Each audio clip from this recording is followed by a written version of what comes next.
Oimore kamora mora ma intiere kamano maduong' mar yudo thuolo mari matuduri kodwa kawayudo wich manyien mag ang'ichwelo tarik 18 dweni mar 5 odiechiengni mabende lit gi kuyo omako familia mopogore kaluwore koda masira mar apaya mabende nyaka sani osekawo ngima ji 9 ma odhuro pod dhi nyime koda yudo thieth e osiptende bomani ma Nairobi kanyakla kod mano ma Kajiado. Wechego mag siasa kanyakla kod weche mag somo bende wang'iyo odhiambo makawuono mano koting'o wach mar golo chiemo ma imiyo nyithi skul e skunde. Bende josiasa medo seyo medruok mar usuru mabende nitiere e paro chik mar omenda mahigani mabende giwacho ni ok ber ka okadhi. Magi gi mamoko waiko ni odhiambo masani to mabende wamiyo pek gin magi.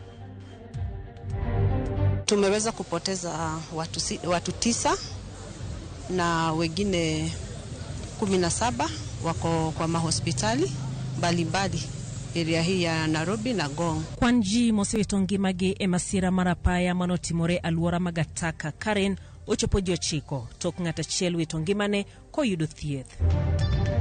Report mar jachan budget yango ni county ma Migori notiyo kod $23 e tiego MCS kadho wadh nam chumbi kata doko ni MCS to wacho ni en romo manobagi e boma ma Kisumu. Food in school used to keep the children because at home they might not get food. So they'll have the urge to go to school because that is where they can get food. Jotelo mawuok Baringo seyo wach mar golo chendo mar chiemo e skunde ka gisingo neno ni chendo no oduoki.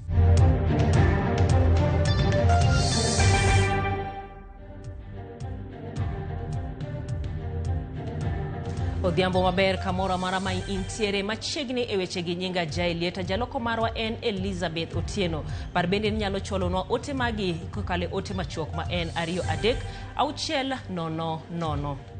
Ji 9 wito ngimagi kama moko 17 to dong kod hinyruok tok bas manoting'ogi ng'elore e apaya ma Ushirika kendo lieng'ore e aora ma Magathi mantiere aluora Magataka mano Karen. Ji 6 yangni notho kanyo gi kanyo ka jomoko 3 wito ngimagi ka giyudo thieth. Joyce Oduor nigi ler mathoth. Basno mar Naboka Sacco manamba mar ndikruok mare NKAY 185L mane oting'o jowuoth kowuok Gataka kochomo Karen nobayoyo e kinde mane otemo twenyo got kendo ling'ore e aora Mbagathi. Masirano mane otimore kar 3:40 okinyi makawuono oweyo ka ji 9 wito ngimagi kama moko moyudo hinyruok yudo thieth e ute thieth mopogore opogore e aluora ma Karen kod Ngonga. Tumeweza kupoteza watu 9 na wengine 17 wako kwa mahospitali mbalimbali area hii ya Nairobi na Ngong. Bobo Yugi mane nitiere kare mar ohala e bathapayano yango ni chal ni basno break mare no chota. Gari ni oting'o abiria kogike got kacha to chalo gima brakes mage otame kaka onyalo nyono moduogo chien. Koduogo chien to nitie gima okete bathapaya mageng'o gari ka gari lose control omwomo modonje e pi. En gi dhano iye mang'eny ogore gi dhano go e pi. Koro wan kaka wan joma ni ka waringo wadhi konyo dhano go wagolo mwanyalo golo mosetho mohinyore ahinya be otero osiptal. Kaluore kod Victor Tieno ma en jadak Magataka ne gitemo reso ngima jogo mane oyudore masirano makmana ni ne gionge kod nyalo mar reso moko kuom jogo mane gari onindo kuomgi. Manyalo kwayo sirikal ni sama accident moro amora otimore ok onego bed ambulance kende mabiro, onego bed ambulance biro gi breakdown. Nikech de ambulance bi gi breakdown oganda mang'eny dino ko tho kacha kech gari nindo kuom ji magari kondo kuom ng'ato kaka nyalo gole piny tek. Koro breakdown onego bed ni biro gi ambulance tingo gari mtulo gari malo mondo mayud advantage mar golo ng'ato piny. Jodak kod jogo matimo ohala e aluora Magataka wacho ni onge mar ranyisi mag ndara kod keto bumps kama ok onego kete e masiko ka kelo masira magapaya e aluora makono. Ndara wani king'io bumps, road signs onge. Ere kaka bumps ikete ewi thur maka gari oagi koni to nego dhi gi speed koko kal kocha to wayudo ka nitie gimoro kaka bumps miyo gari slow down kae to koa kanyo to gari duogo chien. Komanda mar obila mochung'ne apaya Mary Omari wacho ni basno ne okoting'o jowuoth mathoth to gibiro timo nonro kaponi ne entiere kod ng'ikruok moro amora. Wale watu tumeweza ku account for ni watu 26 na hii gari unaona inaweza beba watu kama 33 kaniko soundness ya gari inajulikanaga wakati imeweza kufanyiwa inspection, na inspection inafanywa na watu wa NTSA, lakini kuna yale makosa madogo madogo officers wa polisi wanaweza ona, na kama kuna hiyo allegation kwamba officers wanachukua hongo, wanafuga macho ndio kamate zile magari zinavuja sheria, tutachunguza, na kama kuna ukweli tutachukua hatua. Jochiko owito ngimagie masirano ka 17 mane oyudo hinyruok, moko kuom gino thiedhi modok pacho, ka moko to pod yudo thieth e ute thieth mopogore opogore mayudore Karen kod Ngonga. Joyce Oduora, Ramogi TV, Nairobi. Jatend FKF Nick Mwendwa, jasiasa Cyrus Jirongo kod mane en jagoro e migawo mar tuke Jambetre Peter Kaberia gin moko kuom ji maduol ma EACC oyango yaw buchegi mag mibadhi. EACC oyango ni gisechwalo buge ne ogai mar jomin buche ka gidwaro kawo okang' mar chik ne buche maromo 12. Magi gin buche mibadhi mane gitimo ne nonro e kind tarik 1 dwe mokwongo higani nyaka tarik 31 dwe mar adek mano mar higani. Duol makedo gi mibadhi EACC olando yaw buche 17 mag mibadhi kaluwore koda nonro mane gitimo e kind dwe mokwongo mar higani nyaka dwe mar adek. EACC oyaw bura mar mibadhi ne bad migawo mar tuke kaluwore koda chenro mar gero kendo bero pewe tuke 5 e ikruok tuke Africa Cup of Nations e higa 2018. Jogo magidwaro makne gi bura oting'o mane en jagoro mongirore e migawo mar tuke Jambetre Peter Kaberia, jatend FKF Nicholas Mwendwa Kithuku, apisas duto e bad migawo mar tuke, midusa maduong' mar Sports Kenya John Kiende Ruga e kind apisas mamoko. E bura machielo, ginono chudo mar $250 motim kod kaunti ma Nairobi ne kambi mar Kuza Farm and Allied Limited. Gidwaro mondo kawo okang' mar chik ne okil mar kaunti Lydia Ogwoka, apisa maduong' mar omenda Halkano Wako, apisas duto mag Kuza Farm kod director mare Cyrus Shakalanga Jirongo. EACC kamano bende dwaro oyaw bura ne Jacinta Adoyo Hezron matiyo e Appeals Commission of Revenue Allocation kuom tiyo gi oboke mabandia e yudo tich kendo yudo mwandu e yo ma ok oyangore. Bende gidwaro tim nondo e wach yudo kendo cholo mbolea manengo gi oyweyo koa National Cereals and Produce Board badema Eldoret. Bura idwaro mondo omakne ji 6 mane owuondore ni gin jopur mawuok e gwenge ma Keses e kaunti ma Uasin Gishu e kind higa 2017 gi 2018. EACC kamano bende dwaro oyaw bura ne Jacinta Adoyo Hezron matiyo e Appeals Commission of Revenue Allocation kuom tiyo gi oboke mabandia e yudo tich kendo yudo mwandu e yo ma ok oyangore. Bende gidwaro mondo olor file mar apisa mar KPA manitudo gi tiyo marach kod apise kano kwayo mit bilie mar $436,630. Kata kamano, ng'ama nodonjone owacho ni apisa no nodwoko ne pesgo duto. E kind dweche 3 mokwongo ma higani, EACC osekwayo olor buche 4, files 8 odwok mondo omed timne gi nonro, 2 notamruok kawne gi okang' mar chik ka 2 moko rito wach mogik mar apis jomin buche. Jatend buch siasa ma Third Way Alliance e Kuru Aukot okwedo okang' mar piny owacho mar oro oko obila mondo kony kelo arita kwe e piny ma Haiti. Koloso gi jofwambo e Kuru oseyo piny owacho kuom rem keto ayanga winjruok manobete e kind piny Kenya kod Haiti matero obila e pinyno. Aukot okwedo okang' mane jatend piny okawo mar keto winjruok e kind Kenya kod Haiti manotimore bang' mane en jatend pinyno Ariel Henry manosegwe tawo keto sei gi piny mar Kenya e oro obila. Aukot owacho magi bang' kanyo kawuono bang' chwalo bura e doho chieng' tich abich kokwedo okang' mar piny owacho kendo koso luwo chik mar doho. The whole question of Kenya's legitimacy in Haiti remains a big question. The Constitution of Kenya does not authorize the deployment of police officers outside of Kenyan border. If you look at Article 240 of the Constitution of Kenya, it categorizes what they call the defense forces and the National Police Service. And the defense forces have been put under the National Security Council. Basically our military, the Navy, the Air Force, and the Army. Okay? The police service are under the command of the Inspector General of Police. And that this is a service to be used internally in Kenya. If you look at all this so-called deployment mission to Haiti, it's shrouded in a lot of secrecy. Nobody knows what is happening. Even the fact that we are now here, it's actually rumors. Migao mar thieth ochiwo ote ne skunde mondo beda kicha gi midhiero mikelo gi oula kaluwore koda koth madhi nyime chwe pacho ka gikoni koth go oula nyalo biro medo kelo ng'ikruok e weche mag somo e skunde ma pacho ka. E oboke ne ute fwambo, skunde ojiw mondo orit ler mar skunde, one ni nyithindo okuothe pi mogudore, bende ojiw tend skunde mondo orang ngima jotedo kendo omigi chanjo mowinjore. Migao mar thieth bende osingo kawo ting' mar nono ler e skunde kinde duto, bende Kanyakla bende pi mitiyo godo e skunde duto mar neno ni gionge kute. Idwaro bende ni gichop e skunde mapiyo piyo ponono ni giyudo lipot mar muoch mag tuoche. Bende gine ni kuonde nindo mag jopuonjre ok odhugore.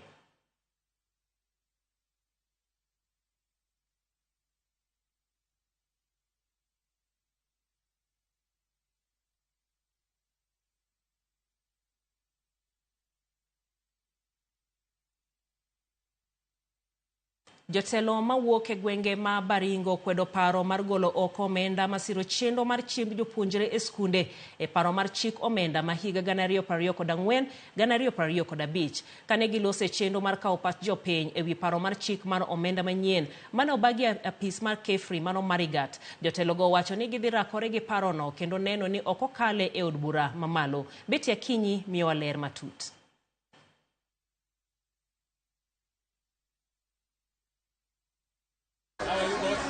Wach mar wito oko chenro mar miyo nyithindo chiemo e sikunde pod medo nyuolo paro mopogre opogre kind oganda ka jotelo mawuok e kaunti ma Baringo ok mor kod wach makamano. Jaod bura ma kaunti ma Baringo Florence Jematia oseo paro makamano mageto golo oko omenda maromo bilion 4.9 mayande oket tenge ne chiemb jopuonjre ei budget. Jematia wacho ni gibiro timo duto maginyalo mar neno ni paro no ok okalo kendo gibiro rakore kode nyaka e od bura mamalo. In school used to keep the children because at home they might not get food, so they'll have the urge to go to school because that is where they can get food. Jaod bura ma Baringo South Charles Kamuren bende okwedo paro no kowacho ni ok gibiyie mondo kale e od bura mamalo.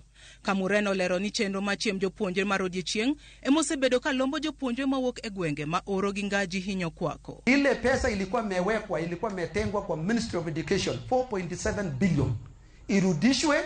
Mimi hata nasema iongezwe ili watoto wetu wapate vyakula ya kukula shule. Director masomo e sub-county ma Baringo South, Jojo Keyo, wacho ni kwan jopuonjre e sikunde e gwengego osemedore kowuok jopuonjre 19,000 e higa mag 2020 nyaka jopuonjre 46,000 higani kalure kod chenro ma chiem jopuonjre ne sikunde. Previously, by that 2020, we had only 19,000 children in all the schools, public. But as of today, we have 46,000. That is more than double the number of children in school since the feeding program was introduced 4 years ago. So if the feeding program was to be moved out, most of the children, especially the Chalmus community, so they don't have any food for children apart from meat. So children are only able to feed because of the food in school.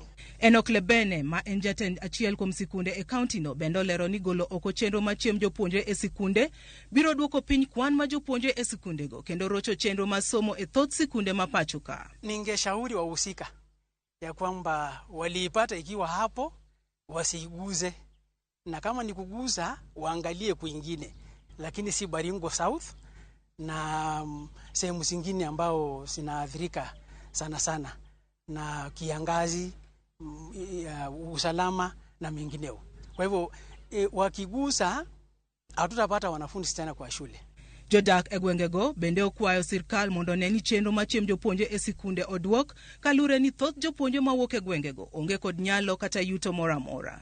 Masomo itaendelea mbaya kwa sababu hasa mtu huwezi sikia ili hata unaongeleshwa na mtu kama uko na njaa. Unasema tu sasa kichwa yako iko tu kufikiria vile utapata. Tunahofia masomo sana. Migao masomo yandeo yangoni omenda maromo bilion 4.9 mayande oketenge ne chenro no ogol oko e budget manyien mar hik omenda mar Ghana 2024 Ghana 2025. Betty Akinyi, Ramogi TV.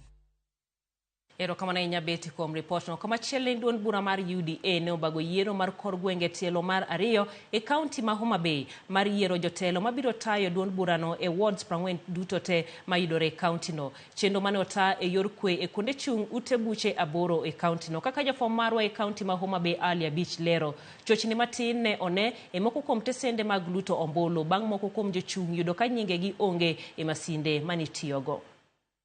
Chenro mar yiero mane ochaki ukinyi ma kawuono e tesende mag luto ombulu mane odiere e wards 40 manitie e kaunti ma Homa Bay. Jatelo mar 2 mar yiero jotelo e kor gwenge mane UDA obago e kaunti ni kendo ne geto yiero jotelo mabiro chung' ne duond burano e wards mopogore. Jokanyo mag UDA ne omondo e tesende mag luto ombulu mar yiero jotelo ma opogore mabiro telo negi e wards 40 manitie e kaunti ni. Wakawe kaka girwa kendo wabiro wuotho kode achiel kachiel nyaka giko.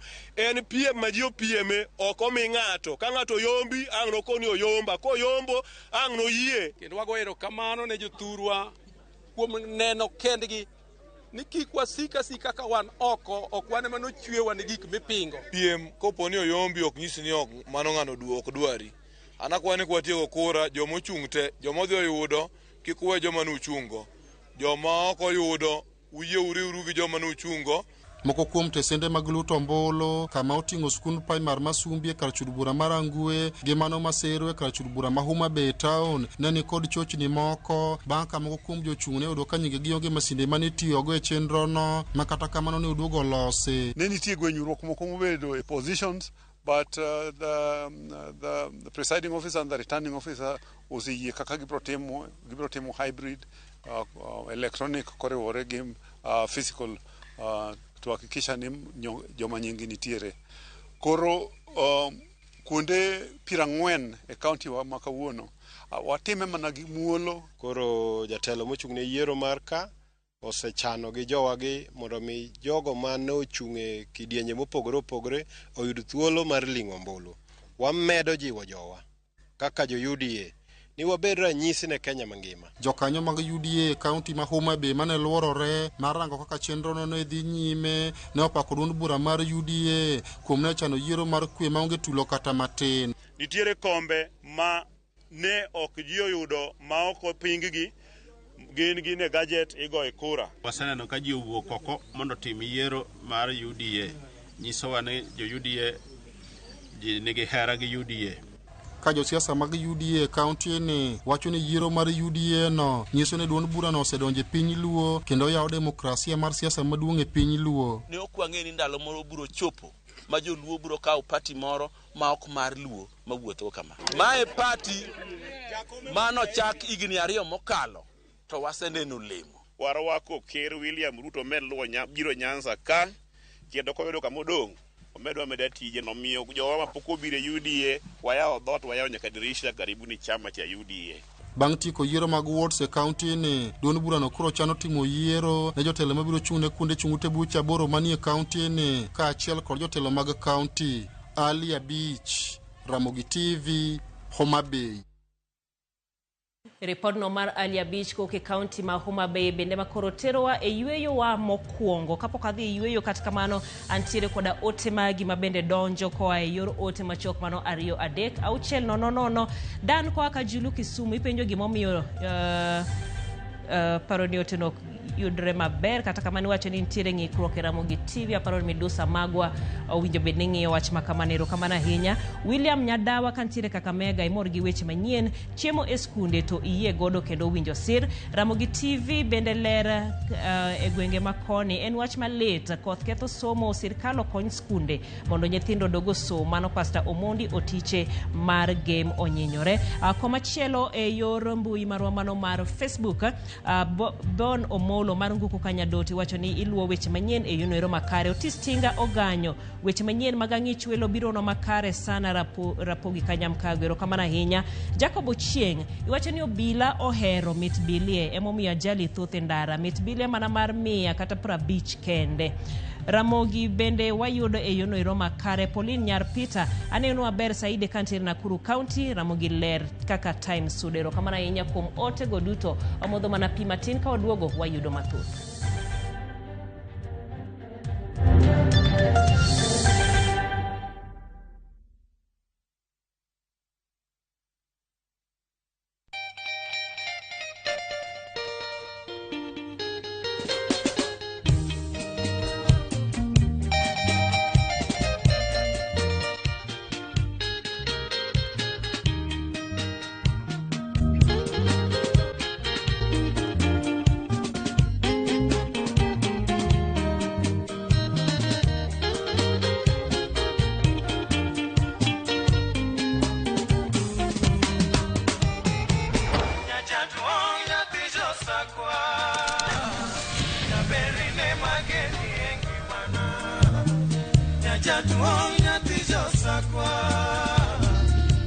Radio Ramogi, Cartoon Jaluo. Radio Ramogi.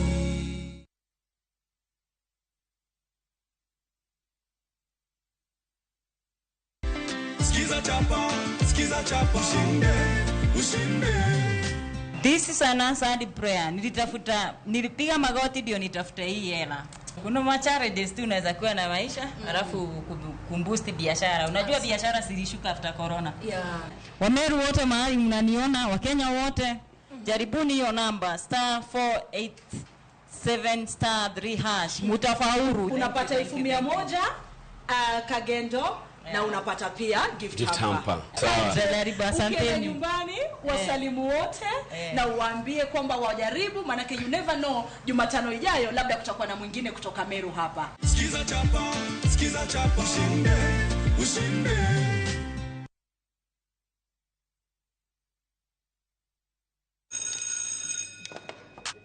You guys watched the game last night? Of course, on Showmax. Showmax iko na board? Yeah, the Showmax app on your phone. Every Premier League game live for 500 bob a month. Go serious? Oh, no, niambie. Match highlights, previews, reviews. Goal Rush, The Righty Show. I love that guy. And don't forget your documentaries. And you can rewind and pause any game live. This is the one game I need us to rewind right now. Let's go. Bro, I think it's Mike's turn. Shika the new Showmax app today and get every Premier League game live on your phone for just 500 shillings a month. Shika Showmax, streaming for Africa. Lego. Gonga ni rahisi na washindi ni kibao. Kucheza ni rahisi. Ingia kwenye www.gongagonga.com, register na nambari yako ya simu, kisha uweke deposit yako kupitia M-Pesa. Kuweka beti yako, chagua stake yako, weka beti yako, kisha uanze kugonga, ushinde pesa taslimu papo hapo. Kumbuka, mchezo ni rahisi na washindi ni kibao. www.gongagonga.com. Hairuhusiwi kwa walio chini ya miaka 18. Imesajiliwa na BCLB number 359.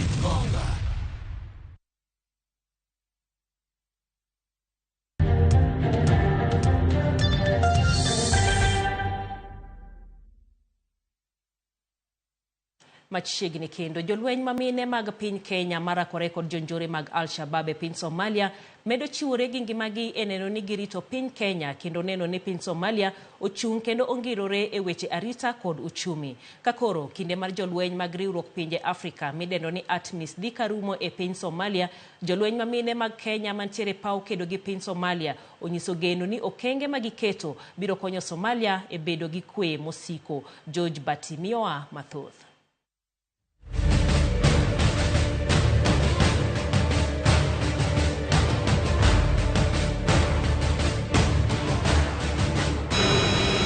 Alap mar rakruok e piny Somalia kama gik moko lokore mapiyo, kendo winjo bed ni kwanigo ya aruya mondo geng' gimoro amora manyalo miyo wasigu teko.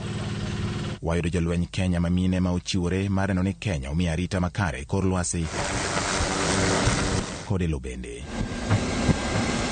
E dhobli e piny Somalia ma en log tich mar jolweny mag piny Kenya matie bwo riwruok mar Afrika midendo ni ATMIS, jalweny manyako Meja Ker Diana Aupe mariembo ndek lweny kido mar MD 500 ndege ma otwene bunde koni gi koni idho kendo cherore kor lwasi mar menyo ka bende nitie jasigu moro amora mar Al-Shabaab matemo rocho arita alworano. Naker koni otimo ma kinde ka kinde mondo oneni othir chenro moro amora mar jasigu. As a combat pilot, we support our ground troops through aerial reconnaissance and also casualty evacuation. The MD-500 is a combat helicopter with assorted weapon system, and we fly as frequent as the operation dictates. E kinde ma ene kor yamo, Naker koni oketo wang' ma ok diemre kendo bunde bende oyaw dhoge nono poni jasigu moro amora oriethore mar temo monjogi. Because of our training and nature of environment, so we would say that it's expected that we fly in a threat environment, and we always constantly look out for the enemy and support our troops and also support the host community. Having come from a community that experiences challenges and being here also, it's something that I would say that peace is something that is very important to each and everyone. Kaluwore ni lwenj kedo kod Al-Shabaab igoyo piny gi malo. E kinde mana ker gi ndeke mar lweny cherore kor yamo. Orin Njoki bende dhuolo lowo gi tinga kopayo ndara ne jolweny mondo gibed kod yot kedo kod jowasigu ka Kapten Waigwa pango tich mareno ni poni jowasigu tuch apoya to nyaka mach marewa reu piene. Kazi yangu haswa hapa Somalia ni kusaidia kutengeneza defense, kuclear the bushes. Haswa wakubwa wangu sana sana wameweza kuni-encourage ndo nikaweza kung'ang'ana kujua hizi machine kubwa kubwa. Na nashukuru sana wameweza kusupport kabisa. My role is basically to support troops in the forward operating base by ensuring that the obstacles put in place are effective, countering enemy mobility and enhancing on-troop mobility. Ok mana Dobli kende. E boma maduong' mar piny Somalia Mogadishu mabende nachiel kuom kuonde ma Al-Shabaab noroche chenro mag jopiny kendo kata sani pod luoro nitie kaluwore kod timbegi mag poyo ji gi monj. Obila mar Kenya Dorcas Andabwa ochiwore mar ni oketo arita mongirore.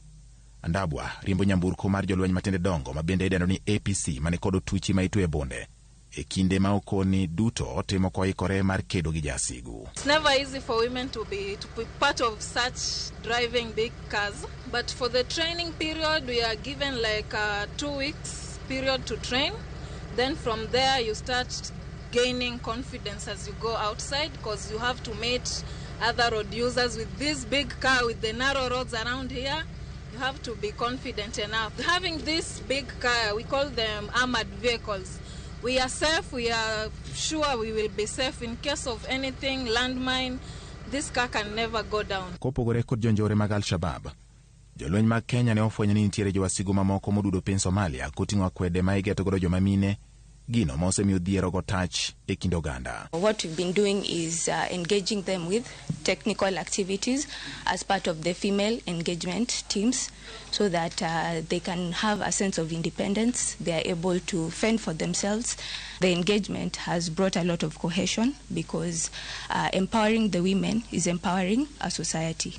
They realize that having a stable economy is very important in promoting peace. E piny mamine duondgi osebed ka idiwe.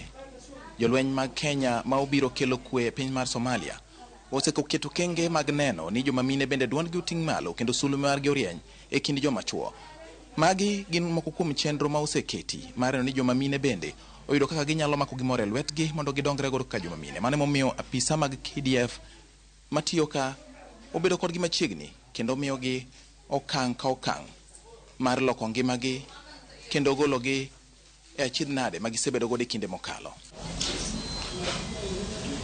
Ei piny matimbe kod kit oganda osebedo ka thiro mine kendo bonde bende muoch kombasa. Kapten Valerie Shikuku, jalweny mamiyo mar piny Kenya, ojiwo dende mar neno ni mine mag Somalia obedo kod duol kendo chung' kigin ne yore mag yuto kokalo e chugo riwruoge mating'o yuto margi malo. Especially when they see women like me in the military, it's an inspiration because they understand that also women are part of ensuring their security. They used to discourage us by saying a woman cannot do anything. You are nothing, by the way, you cannot make an association. It was our first time to come together and make an association, woman association, who can assist her fellow sisters and mothers. We really appreciate ATMIS. They assisted us to give us matis. Mondo jolweny obed gi yote nono kaka paw rakruok chalo, kendo giyango kenge ma nyalo konyogi e loyo wasigu, dwaro nitie mondo mag tipo ma inyalo tigodo e loso sigana mar paw lweny kata ka lweny oserumo. Kanyo bende omak kod jalweny mamiyo mar piny Kenya otwere kendo picha ni e kore to bunde bende ni e bathe. Okoni kaponi piny odhi matek to picha emoketo tenge to yawo dho bunde. My primary role is being a soldier. As you can see on my right hand, I shoot to protect myself and my fellow soldiers and safeguard Somalia at large. On the other hand, I shoot what I see. That means when the soldiers get outside there, going to do their patrols, when we are doing our civil-military cooperation with the local communities of Dobli, my main role is to showcase or rather to enhance the visibility of these operations. Kakoro kinde mag jolweny matie bwo riwruok mar pinje Afrika ATMIS e piny Somalia chiegni chope giko mare. Jolweny mamine mag piny Kenya ni kod geno ni Somalia biro bedo gi lokruok bang' wuok margi, kata kamano gikoni Somalia nyaka kaw ting' mar neno ni kwe obede pinygi. I'm hoping for a Somali which will have peace, flourishing peace, because we know that with peace anything else grows.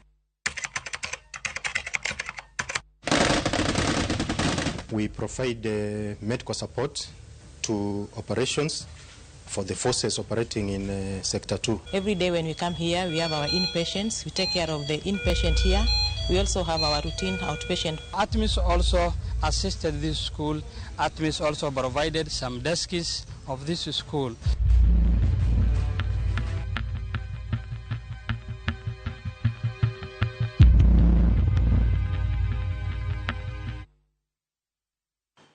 Mano kanyero sigana makende ma George Batimio akaluore koda chenro mag jo KDF e piny ma Somalia. Mano tielo mokwongo mabende ng'iyo gima kata jolweny ma joma mine mabende nitiere e pino ma Somalia kod lweny mabende gigoyo kono. Kiny waketo wang'wa e chenro kata tielo mar ariyo.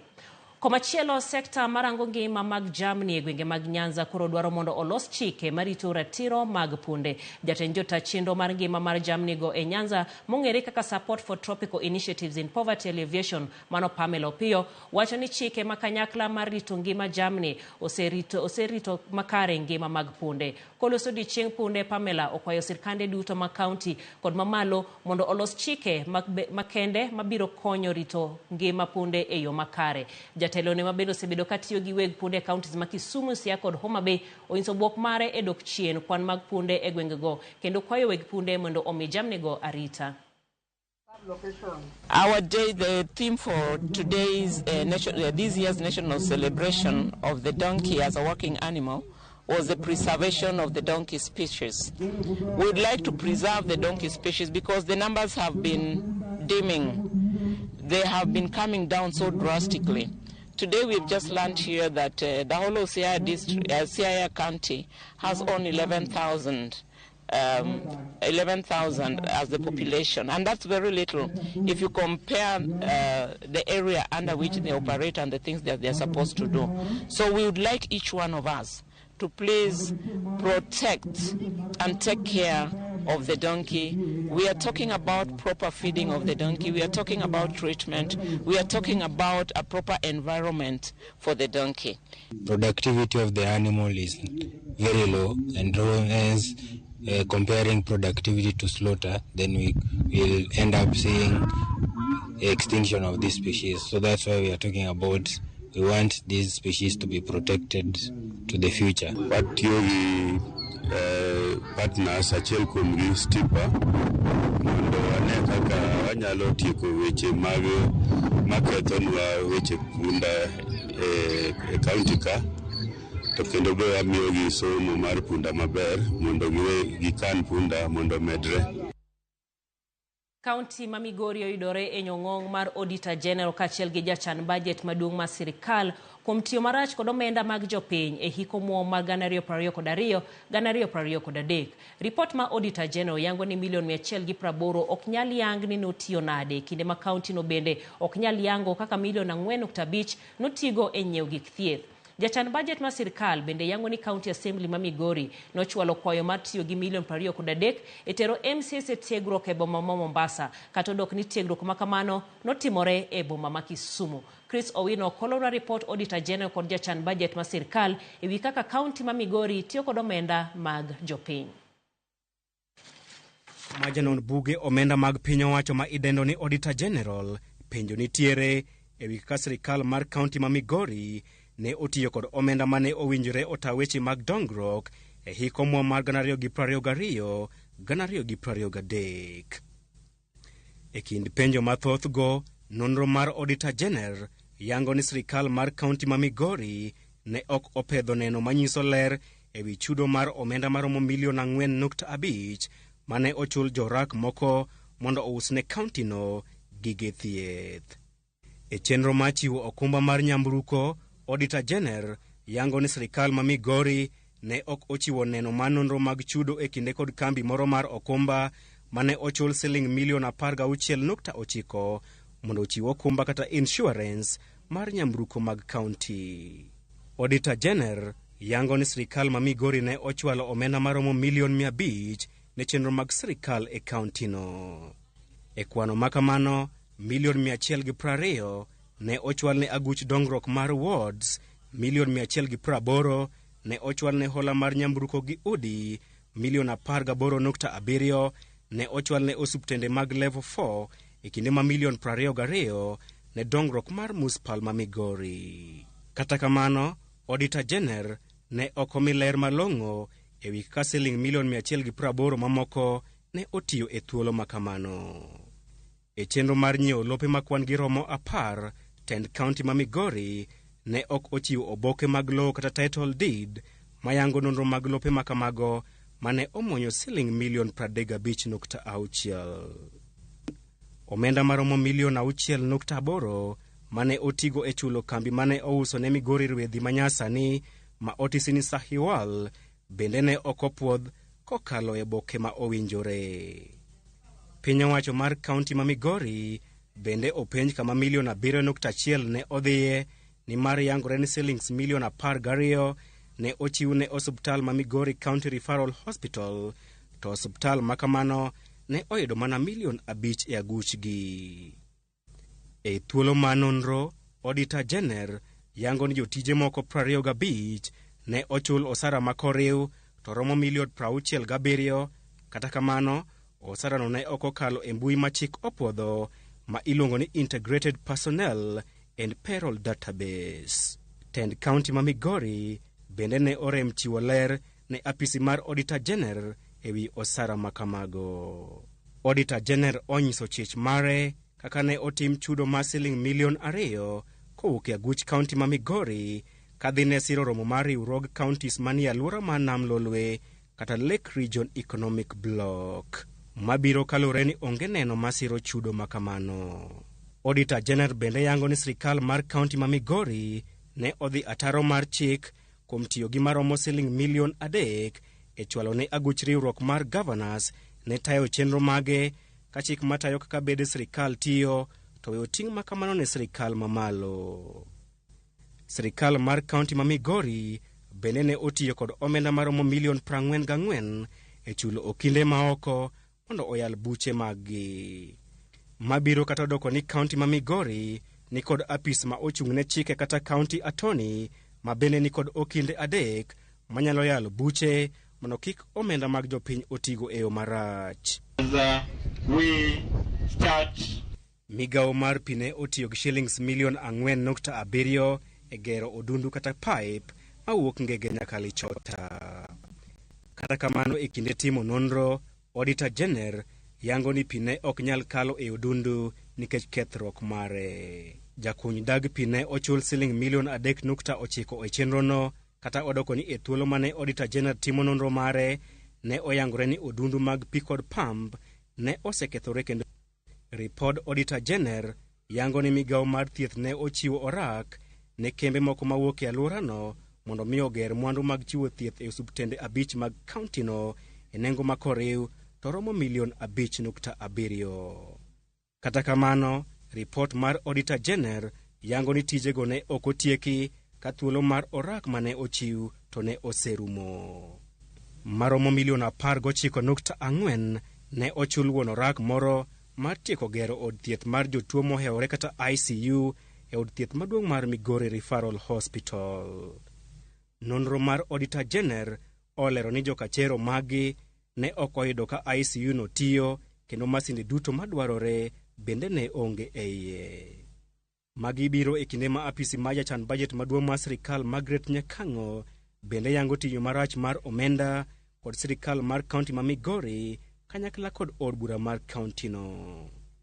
Kaluwore gi report mar Margaret Nyakang'o, karan mar od bura mar County Assembly ma Migori ne ochwalo kwayo mar tiyo gi omenda maromo milion 23 e tero MCS e tiegruok mar ndalo 5 e kaunti ma Mombasa, romo mane ok otimore.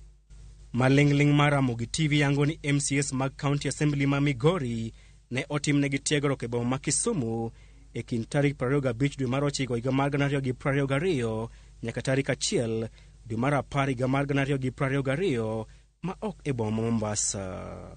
Apisi ma jalup gavana ma Migori bende ne otiyo gi omenda maromo milion 2.5 mar nyayo kwe kaachiel gi nono weche mag kuo mag ang'enge e kinde mokalo, kata odoko ni ma en tij sirikal mamalo. Peace Owino, Ramogi TV. Jod bura mag kweth siasa ma Azimio kwedo paro mar chik mar omenda ma higani ka gisingo gweye oko kotere od bura e juma manyien. Jotelo gi ne lose nyasi mar keto e kom ogai manyien ma dhod Seme Fredi Kowili e skul sekondar ma Kwa e sub-county ma Suna East manotelie kod ogai mar Azimio Raila Odinga. Kaka jo juma lero, Raila bende notiyo kod thuolono e jiwo kanyakla achiel mar jokanyo mag duond buch ODM. Ogaino mar ODM Raila Odinga moriko ni wuoyi kinde mane ochopo e nyasi mar kete kom ogai manyien mar dhodo mar Seme Fredi Kowili e skul sekondano ma Kwa e sub-county ma Suna East wacho ni achiel mag jotend ODM ka achiel kod jokanyo mag ODM ema koro duong' e tego chamano mar ODM. ODM must stand the test of time. ODM will live beyond Baba. Even if Baba is not there, ODM should remain there and remain a strong political party. And this will only happen if we work together. He's the party leader. Waonge gi vacuum. Mangada ngada ma campaign ni dwaro party leader ine minge gi mi campaign. Kendo ino chieni. Ane ja komar party mochung ne discipline. Abro discipline is amachon. Omi yo party leader and Raila Amolo Odinga. Sisi Bwana Joho na Oparanya, sisi tunawakaribisha sana huku. Mutembee na sisi, hata ikifika nafasi wakati baba ataenda pale kuangalia maneno kule kufanya kazi, mkibaki huku, mkuje hapa tena na tena tufanye kazi pamoja. Odinga manioten, ko jokanyo mogo mag ODM, ma oting'o jolupne ariyo, ma oting'o Wycliffe Oparanya, kaachiel kod Ali Hassan Joho, kod jakom mar ODM John Mbadi, wand burano mar ODM nyalo mana chopo lek mare, ka jotelo ko joherage, koro bedo kamoro achiel. To disababa en medireka. Kadhikuro kumbo na dugu ka. To chama mar ODM sikoger motegno. Yewuigi osetiyo motegno. Those who are intelligent, those who are good and mean well for ODM cannot break that unity of teamship ile tulikuwa nayo. Achiel ma jokanyo mag ODM Beneosel, ko jalup ogai mar ODM Ali Hassan Joho, kaachiel kod Wycliffe Oparanya, mane owacho ni jotend ODM bende nyaka koro luorre kendo riwre kamoro achiel. You can want it. Unaweza kutembea mate, lakini uwezi kufikia Raila Amolo. Kama kuna mafunzo ambayo tumefundishwa na baba ni kwamba tushikane na baba ameweka mwelekeo. Nataka niwaambie hii chama ya ODM itaishi baada ya Raila, itaishi baada ya Joho, itaishi baada ya Oparanya. Ogai mar ODM bende ne oseo tulo mag siasa ma osebiro kanenore e kaunti ma Migori kod kauntis mamoko ka oseo piny owacho kuom tiyo marach kod obila mar sando mokuom governors mag ODM. Police okonego tigo marach. County Commissioner okonego tigo marach. Onyalo ni mwalok katiba kendo. Jokanyogo mag ODM ne owacho ni pod gintiere kod lek mar kawo kom jatend piny Kenya e yiero mar higa mar 2027. 2027 serikali itakayoundwa itakuwa ni serikali ya chama cha ODM. Mumeelewa hiyo nyinyi? Kwa sababu hata Mombasa wakitoka tumeenda chini, Western ikitoka tumeenda chini. Kwa hivyo paka tuheshimu viongozi wote ambao wako kwa hii chama. E kinde romono mar keto gaino mar Semekom, jokanyogo mag ODM ne oseyo piny owacho kuom paro mar chik mar omenda magiwane dhi hinyo oganda jo Kenya. I have already seen preliminarily that it is a bad bill that is going to hurt our people, and we need to reject and resist it with all the might and strength that we have. Mimi nataka kuambia wabunge wenzangu Kenya mzima, danganya wananchi. Wale watu serikali ya juu wanaleta finance bill bunge ili tupitishe hiyo ushuru. Sasa wabunge wasidanganye wananchi, wale wanapitisha ushuru ni wabunge. Hawa ndio wanapiga kura. Kikuja kwa matanga anajifanya kama yeye ajui hiyo maneno ya finance bill. Magi bire kindeno mayorwok etelo mar ODM koro semienjo ekindeni ma ogaino mar ODM Raila Amolo Odinga bende koro sewuok oko mar manyo komruok mar pinjego mag Afrika ma ong'ere kaka Africa Union. George Juma, Ramogi TV, Migori.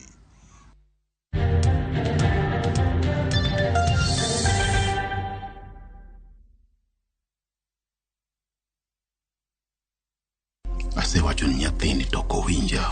To sani, oseguro tiende dalani. In a world where faith,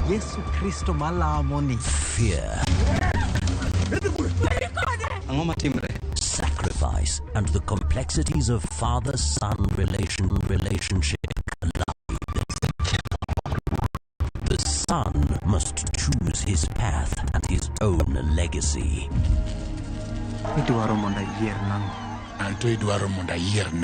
Watch this emotional and riveting story of Dennis in Where the River Divides.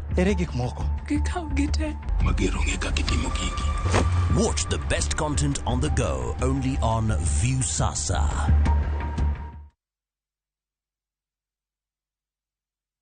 Make the most out of the rains by storing water with Powertank. Powertanks are crafted from food-grade polyethylene, UV stabilized and double-layered for unparalleled durability. Powertanks are backed by a 10-year limited warranty with an expected lifespan of over 30 years plus. We offer free nationwide delivery. Buy online or call 0779 000 000 to get your Powertank. Feel and chill with Powertank.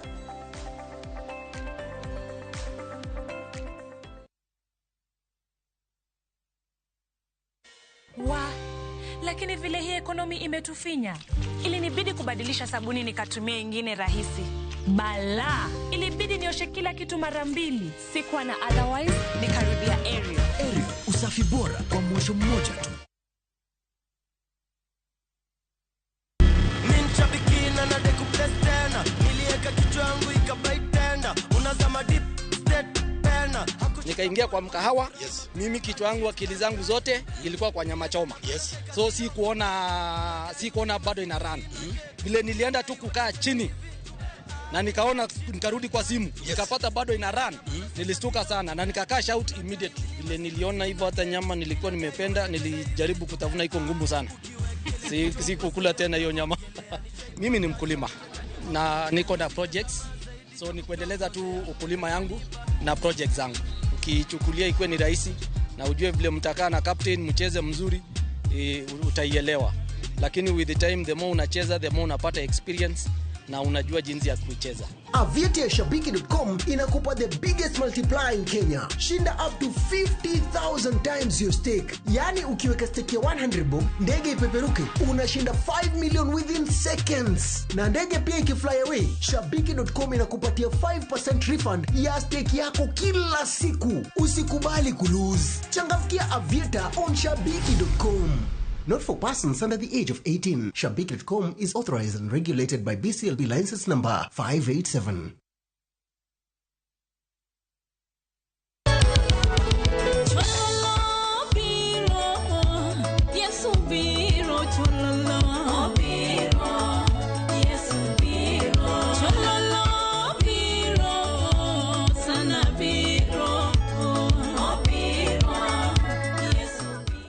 Dial *487*3# to get this song.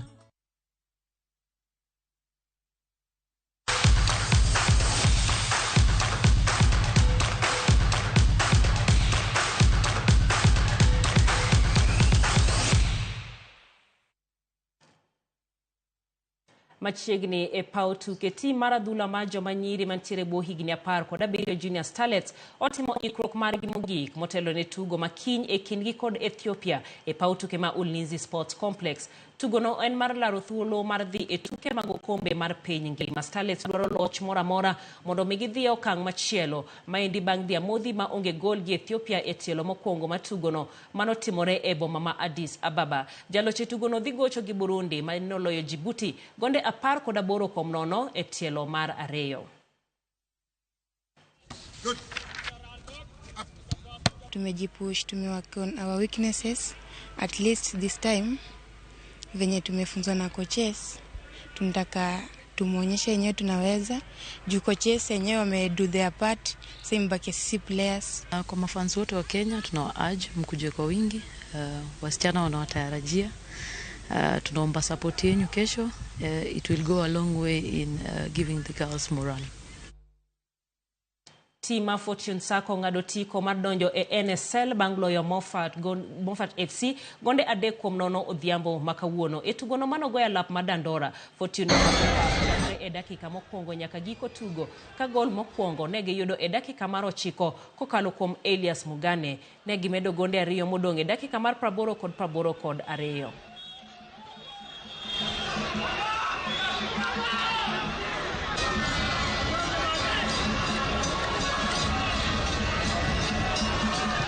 ya Fortune Sacco kutoka maeneo ya kati.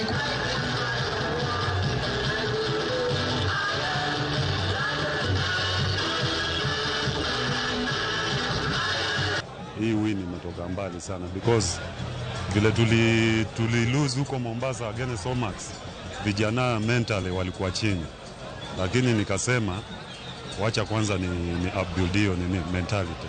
So kuanzia hiyo siku ya kwanza ya mazoezi wamefanya vizuri mentally. Acha niseme ili tuvuja moyo kidogo juu tulika season moja nje, lakini baadaye tukaungana vijana, tukapata morale, tukarudi kwa uwanja, tukasema tuanze chini. Sasa tunapanda, lazima tupande mpaka KPL. Ukiangalia kama Kochali amekuja juzi, tumepiga win, ametuwezesha pia tumepiga playoffs, tumeshinda, na ndio hii safari imeanza mpaka KPL. Riwruok matayo tuke mag adhula Thurka FKF obago puonj makende ne lakteche mosebedo karwayo oganda e kind tuke mag FKF. Lakteche mag timbe mopogore opogore noyuoro e romo makamano. Mae en okang' mar miyo jothieth makamago lony madwarore mar neno ni sama gikonyo jotugo mohinyore to gitime gi lony mamalo. Ajuoke mamine kod machuo noyuoro e puonj makamano.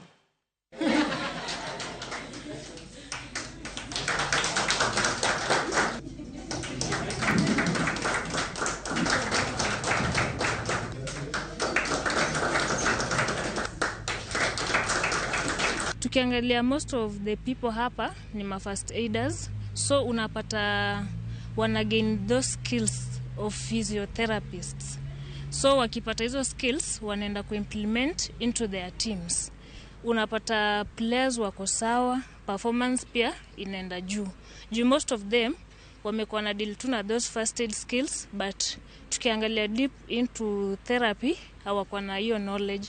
But as per now, most of them wamekuwa educated and they are implementing. I was here talking to the physiotherapists about the importance of mental health and mental well-being for athletes.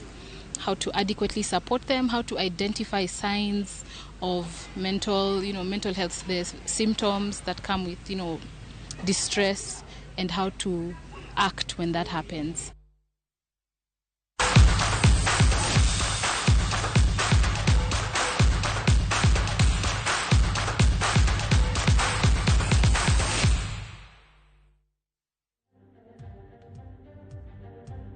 Kanyo bende moneno ka wachopo godo giko wech manyien mago mag ang'ich welo.